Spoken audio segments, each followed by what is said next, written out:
So this came out of left field a few hours ago from Little Caesars in Detroit.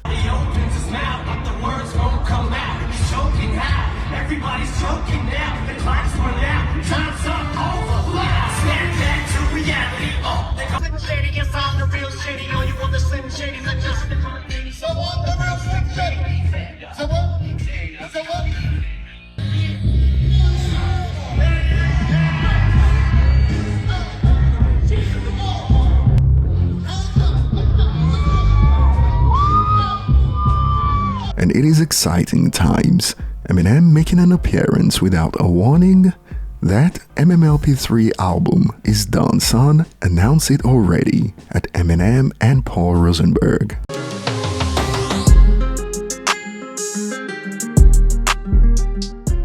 Hello again and welcome back to another one. And today we have a couple of topics to cover, from one that shows rapper Cameron speak on how Dr. Dre is sitting on a gold mine of shelved records by the likes of Eminem, Ice Cube and others, including himself.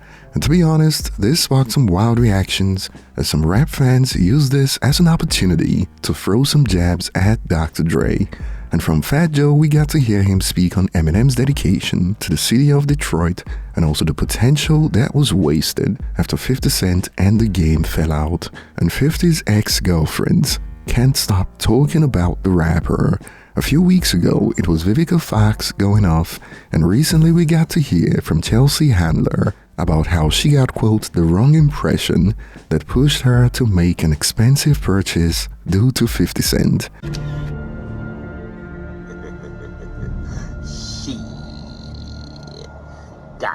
And 50 Cent doesn't miss an opportunity to remind hip-hop fans that signing with Eminem and Dr. Dre changed his life.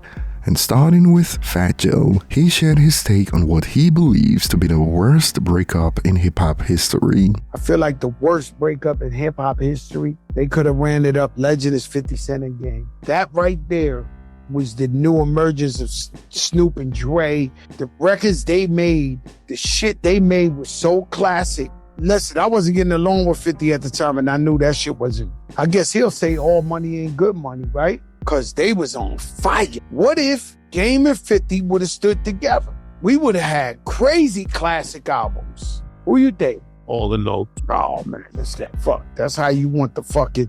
He want the motherfucker with the funny face who lost to Timmy Chalamet on the show. They tell him, yo, Kiss, who do you want on the show? John Witherspoon III, Elliot Splitzer. This. I feel like Banks with 50. I wish Banks was still with 50. I feel like he got slighted. Banks is dumb nice. And before we get to what looks to be how Game ruined what could have been the greatest album run out the gate, many users look to agree with Fat Joe on this one. And check this out, 50 Cent has no regrets. He has continued to thrive and make money. Rap success isn't everything in life. Others like Lloyd Banks and The Game should ask themselves this question. 50 Cent has continued on his path with great success. And when I say Game's Ungrateful Bum ruined what could have been for 50 Cent, here's a nice throwback to 50 Cent speaking on what could have been. You know what, look, that was material that I prepared for my second album, right? It didn't have anything sexual on it. The plan was for it to just be balanced correctly, and it didn't have anything that was like soft to it. It was more about imperfections, Steve, right? So it's like me talking about, you know, being confused is the most vulnerable state for an artist. So I'm pointing to growing up, I was confused. My mommy's kissing a girl. Confusion occurs growing up in the cold world. And these are, it's not the coolest thing to write about. It's not the coolest thing to say from an artist's perspective. You can think of cooler things to say about ourselves. And I was trying to make that cool. Like my imperfection is cool. Like, you know how I'm a big go black and ugly as ever. However, I stay Gucci down to the socks. You couldn't say he was black and ugly as ever. If you did, it didn't matter because he said it on his hit. So if anybody said those things at any point later in my career, it left me in a place where I was secure because I did it first on this hit record. But I ended up giving those things, just being conditioned to write. I gave them the game. I gave them. You gave him 2 joints. I gave him that. This is how we do. This is how we do. That was how we do. That record, I recorded it in California, and the only reason why Game album came out is because I wouldn't give them the song unless that was the single that they launched him. Because Dre is such a perfectionist that he would have sat there longer. He had already spent a year in the studio with him. I spent 4 days recording with him because all I did was mute the things that I had and I let him do Special and Church for Thugs and West Side Story. I had already got Snoop to write his verse on the record before I gave those records to Game. And then shit went left, man. Such a shame. And think Eminem's encore if those leaks didn't happen. Such a shame. On Lloyd Banks, some have expanded. Lloyd Banks is one of the biggest what-ifs, was the best in G-Unit, bar for bar. And speaking on 50 Cent's relationships, a few weeks ago it was Vivica Fox, and now we got more from Chelsea Handler. Fitty is having a hell of a moment. I love what he's doing at Diddy. He's Fitty. killing I love it. what Fitty's doing at Diddy. Yeah, there he he's is. relentless. Fitty's great. He's great. so I should fun. probably revisit that. I bet a lot of his people exes are like, happy. we should run it back. That was I know, pretty but cool. you know, he just did. he would. I'm the only one he doesn't ever talk shit about, and I'm one of the only ones he talks about respectfully. And he's not going to have anything bad to say about me. I'm a dream. For him, I was a dream. You didn't know? ask for anything out of him. No, If not anything, at all. you're maybe the first person that felt smothered by 50 Cent. You know what I didn't like about 50 Cent is he doesn't do and I do. And so it was very shocking to find out that he would come over to my house with like different cars when we were dating. I had this house on Mandeville Canyon, and he would get like a Ferrari or get like a Rolls Royce for the day. It's like a borrow from these dealerships, and he would show up at my house in a different fucking souped up car all the time. And I didn't understand how that was working. And then I found out that he just goes and he's like 50 Cent, and he's like, hey, I'm going to borrow this Rolls Royce for the week or whatever. Right. Give it to me for a test drive. So then one day I went and I was like, all right, I'm going to fuck with him. And I went and got a chocolate Bentley. And I was like, all right, but I bought it. I didn't know you could borrow it. Oh, no. So I bought a fucking Bentley. What? And then we broke up. So I'm driving around in a chocolate Bentley with like cream leather seats for like 4 years, like a, Wow. you know, like this blonde. We go driving back and forth to the studio in my Bentley. And I was that's a story, though. But the car was so gorgeous. But it's like a $350,000 Oh, car. my It's God. absolutely Can you pull up what that car looks unnecessary. like? So that was fun. I got chocolate. So I got it as a joke, and then I was like, well, I guess I'm stuck with this car. Damn. That is Yeah. hilarious. So he That's just pulls great. up and is like, can I have this car for 2 weeks? And they just give him a Yeah, car? or a Do that. loaner, like for a day or two. He's Yeah. like, oh, I want to try this yellow Ferrari. Wow, that's how we do like with jackets. He's just doing that with cars. Like I want to mix it up. That's Yeah. pretty badass. Yeah, I have a fun dating history. I date a lot of fun people. Now, she's not wrong. As far as we know, 50 Cent has only had positive things to say about their relationship. Although he also keeps it clean when it comes to Vivica Fox too, even when she tried to shade him a few months ago. To chase after their dreams. Don't date 50 Cent and don't date no damn rappers. It ended on a positive note, and we got another reminder from 50 Cent. Couldn't even get a deal in New York City. My deal is with Eminem from Detroit, Dr. Dre from the West Coast. Because they were going, no, we like real. We want the real, but wait, yours is too real. Irv and these guys got records with J-Lo and shit. Right. Universal's gonna block us if we sign here. They've done things to block me. I haven't blocked them. I haven't told the DJ to play a record or don't. Irv Gotti. Dirk Gotti and them. They, you can tell now they've admitted it over the time period. Yeah, labels would call me, and I was so hot with. I was just the hottest thing. So I'd be like, yo, if you f with him, I ain't f***ing with you. And they be like, we ain't f***ing with him, man, Gotti, forget it. They told you they was blocking them. If you go look back at the interviews, they're saying we was blocking them everywhere we could. So I'm talking about Irv and them, they have relationships with a lot of people. That whole system, I had an issue with everybody that was there ahead of me. I blocked it till he fell in him and Dre's lap.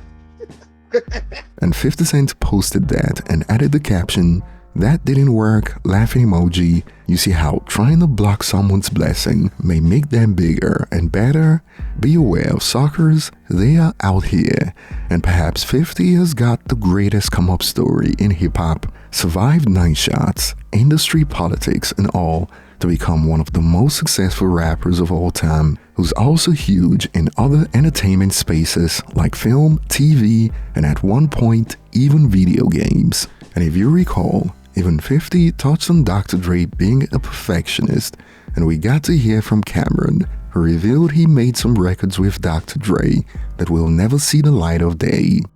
I see why Dr. Dre only got 3 albums. He's a perfectionist. And I even seen Ice Cube talk about it. He said, man, we ain't getting no NWA reunion album. Dre works at the beat of his own tune, you know. I almost felt like a day one rapper. Dre was in there telling pronounce it, say cross the street. Like if you say cross the street, he wants to say, nah, say street. And I'm like, I don't know. I said, Dre, we don't want to take niggas. You know, we knock shit out. He said, nah, you gotta get that thing right, baby. He had a nigga with him that was doing all type of hooks, and I'm like, yeah, his process takes a little minute. You know what I'm saying? So I never got a copy of the songs. Even if I had a copy of the song, I wouldn't release it without Dre's approval. That's not a relationship that you ever want to damage, so you wouldn't ever want to just throw it out. But imagine all the music that's held from Ice Cube or MC Ren or Eminem that he's never put out. He's a perfectionist, so I would love to have a Dr. Dre song on my resume, but it just didn't work out like that. Y'all did songs with Dr. Dre. You not ever gonna try to like get those songs? I would love to have a song with Dr. Dre. We don't have a copy of the song. And if it wasn't for Dre's position in the industry, it would be a record executive's dream come true when it comes to posthumous releases. And back on topic, some rap fans use this moment to throw some jabs at Dr. Dre, all that perfectionist talk, and still dropped that whack juice. And to be fair, the whole Snoop and Dre project fell flat, and this collab turned out to be. And some have added, I was about to say something similar. Perfectionist, but he definitely has dropped some songs that should have stayed unreleased. And by the way, everyone knows any artist who works with Dre has a ton of unreleased work. And if I was Dre, I wouldn't let this slide. I would put out some new material to make people forget that the Missionary album ever existed. But that's just me though. I'm not Dre, but I wouldn't let it slide. And we got to hear from Fat Joe on Eminem's dedication to the city of Detroit. No, I always thought they got a serious love for young Jeezy. No, Jeezy, like they think he's from there. In Detroit. Yeah, that was the BMF Jeezy era. They feel like he came up from Detroit, correct? No, for sure. He like a Detroit rapper. Half Detroit think that's the best rapper ever. I think it. No, I'm a huge Young Jeezy fan. Yeah, no, for sure. Like huge. We all grew up on Jeezy. You know what I'm saying? How Eminem move out there? You ever seen him in Human? Yeah, I seen it a few times. You seen him? Passing though, like passing like what? Like in Eminem the over there. In the streets? No, hell no. Like we'd be somewhere. We'd be at Ford Field or some football game. Eminem over there. Or like in the football, they show him on the screen. You like Eminem over there. You ain't seeing Eminem. No, hell no. I mean, this guy is so dedicated to Detroit. Yeah. He won't move. Nah, for sure. I moved out the Bronx a long time ago. Yeah. I heard birds chirping, little white boys playing hockey in the street. I'm good. That boy, he's still over there in that Detroit. That's fucking crazy. Oh, they love Eminem to death. I feel like Eminem. He live in a D or he live in some part of Michigan? Like some part of Michigan. Yeah. No. You can't take away. No, why would he? Take away the fact that the man he represent like you. He's in the Bronx. You don't live there. I live in Jersey, but the point he live in Jersey and Detroit. Yeah. Oh no, but shit. The equivalent of Jersey. Yeah, he lived like that. That nigga could be in Puerto Vallarta. He could be in the south of France. He could be in fucking wherever he want to be. Eminem could be wherever he want to be. And he out there by the big tire in the highway. That takes dedication. No, for sure. You ever been out there in Detroit in the fucking winter? I got family in Detroit. Family in Detroit, yo, I came out the strip club one night in a fucking fur looking like a grizzly.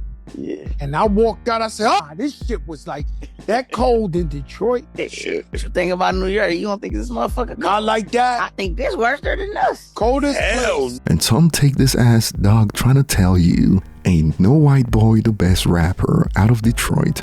But I F with M though, especially that Superman track that is When Platinum in the Hood, laughing emoji. And I don't think that's what Dog was trying to say. He was just joking, since Jeezy isn't even from Detroit. When somebody get to bringing up somebody from somewhere else, I'm like, yeah, we got Eminem.